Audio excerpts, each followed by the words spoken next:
DC মোল্লা নজরুল ইসলাম তাদেরকে একটি মামলায় হাজির করা হয়েছিল। এখানে প্রোডাকশন ওয়ারেন্ট মূলে আমরা তাদেরকে গ্রেপ্তার দেখিয়ে জেলখানায় প্রেরণের জন্য আবেদন করেছিলাম, সেটা মঞ্জুর হয়েছে। তাদের বিরুদ্ধে যে অভিযোগটা ছিল সেটা হচ্ছে 2016 সালের 25শে জুলাই কল্যাণপুরের জাহাজবাড়ি নামে একটা বাড়িতে 9 জন তরুণকে আটকে রেখে সেখানে সোয়াতের টিম সহ সিটিটিসির টিম সহ যে তাদেরকে বাসার মধ্যে গুলি করে হত্যা করে তাদেরকে জঙ্গি হত্যা করা হয়েছে বলে তারা প্রচার করে। আমরা তদন্তে জানতে পেরেছে আমাদের তদন্ত সংস্থা যে এই 9 জন তরুণকে দেশের বিভিন্ন স্থান থেকে গ্রেপ্তার করে নিয়ে আসা হয় বহু আগে, এবং অনেকেই ডিবি হেফাজতে ছিলেন 2 মাস ধরে 3 মাস ধরে।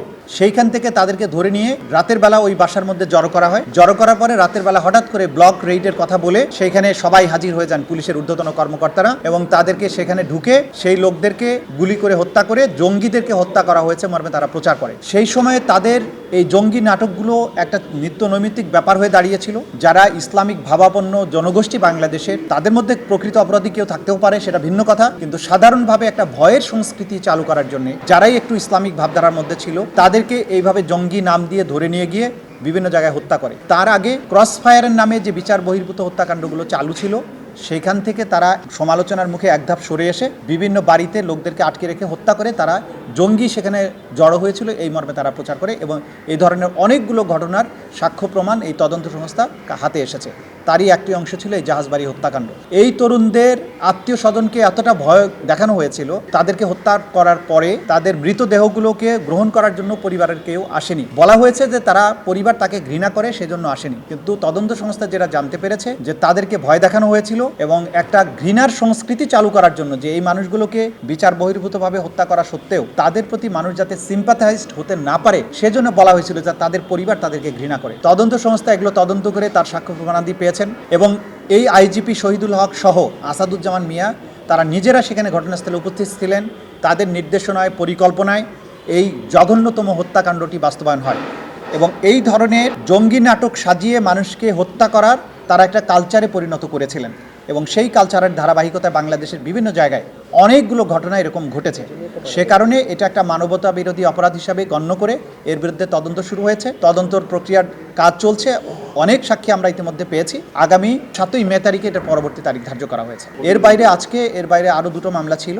একটা হচ্ছে বনশ্রীতে যে কার্নিশে ঝুলে থাকা এক তরুণকে 6টা গুলি করা হয়েছিল, সেই মামলায় চঞ্চল এবং আরেকজন এখানকার এডিসি ছিল রাজন, তাকে হাজির করা হয়েছিল। সেই মামলাটি তদন্ত প্রায় শেষ পর্যায়ে, একটা ড্রাফট রিপোর্টও এসে গেছে, কিন্তু এটার ফাইনাল রিপোর্ট দেওয়ার জন্য আমরা আরও 1 মাস সময় চেয়েছি, আদালত সেটা মঞ্জুর করেছেন। আরেকটা হচ্ছে মিরপুরের যে হত্যাকাণ্ড হয়েছিল সেখানে মাত্র একজন আসামি গ্রেপ্তার আছে, তাকে হাজির করা হয়েছিল। সেখানে আরও বিস্তৃত পরিসরে তদন্ত দরকার, সেজন্য 3 মাস সময় চাওয়া হয়েছে, আদালত সেটা মঞ্জুর করেছে। এটা ছিল মোটা দাগে আজকে। কোনো হতাশা নেই, তিনি হতাশার কথা বলেননি। তিনি যেটা বলেছেন যে এত বড় তদন্ত, মানে এত বড় অপরাধ হয়েছে, এত মানুষ মারা গিয়েছে, মাত্র 100 কতজনকে আপনারা গ্রেপ্তার করেছেন, সেটা তো যথেষ্ট নয় বলে তারা মনে করছেন। তা আমরা যেটা জানিয়েছি যে আমরা তো মানবতা বিরোধী অপরাধের ক্ষেত্রে প্রথমেই হাজার হাজার মানুষকে আমরা গ্রেপ্তার করতে চাইনি। আমরা তদন্তের মাধ্যমে প্রথমে তো মাস্টার মাইন্ডদেরকে বের করার চেষ্টা করছি, এবং সরাসরি যারা সম্পৃক্ত গ্রাউন্ডে ছিল সেগুলোকে আগে আইডেন্টিফাই করা হচ্ছে, এবং ক্রমান্বয়ে এর সাথে যারা জড়িত ছিলেন তাদেরকে আইডেন্টিফাই করা হবে।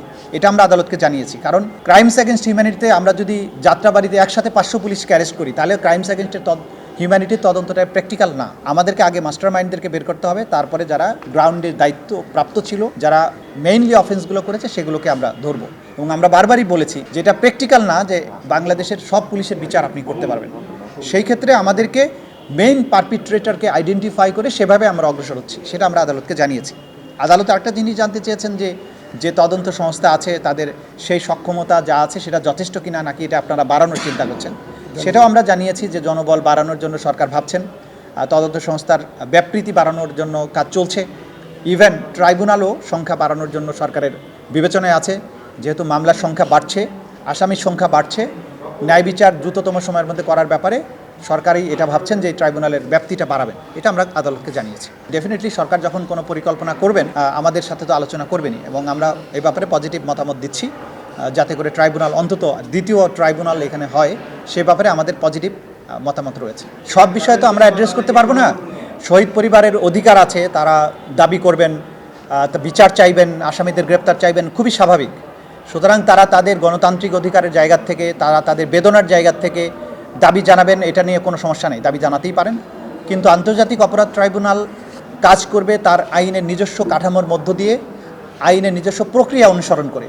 আমরা যেমন দ্রুততম সময়ের মধ্যে মানুষকে ধরে এনেই তো এখানে এটা তো মব জাস্টিস না যে আমি চাইলাম ধরে নিয়ে আসলাম বা অথবা মোবাইল কোর্ট, এটা তাৎক্ষণিক বিচার তো এটা না, এটা ক্রাইমস অ্যাগেন্স্ট হিউম্যানিটি, জটিলতম অপরাধ, জটিলতম তদন্ত পদ্ধতি, বিচারের পদ্ধতি, সেটাকে আন্তর্জাতিক স্ট্যান্ডার্ড অনুযায়ী করতে হবে। 6 বা 7 মাস সময় ক্রাইমস অ্যাগেন্স্ট হিউম্যানিটির তদন্তের জন্য যথেষ্ট না। তারপরেও বাংলাদেশের বাস্তবতায় সময়ের চাহিদা অনুযায়ী দিনরাত পরিশ্রম করে 4-5টা মামলার তদন্ত শেষ করা হয়েছে। একটা তদন্ত রিপোর্ট আমরা ইতিমধ্যে হাতে পেয়েছি, আর বাকিগুলো ঈদের পরপরই আমরা পাবো। তদন্ত রিপোর্ট পাওয়ার পরপরই আনুষ্ঠানিক বিচারের যাত্রাটাও শুরু হবে। আমাদের দিক থেকে আমরা সর্বোচ্চটা করছি। দাবি যারা জানাবেন তারাও দাবি জানাবেন, আমাদের কোনো সমস্যা নাই, আমরা তাতে কোনো চাপ অনুভব করি না। তাদের গণতান্ত্রিক দাবি তারা জানাবেন, তাদের বিচার প্রাপ্তির অধিকার আছে তারা জানাবেন। আর আমরা যেটা করব, আইনের কাঠামোর মধ্যে থেকে আন্তর্জাতিক এবং দেশীয় স্ট্যান্ডার্ড মেনটেন করে ন্যায় বিচার নিশ্চিত করার জন্য যতটুকু সময় দরকার সেটা আমরা নেব, যতটুকু প্রসিজিওর মেনটেন করা দরকার সেটা আমরা করব। আমরা কোনো চাপ অনুভব করি না।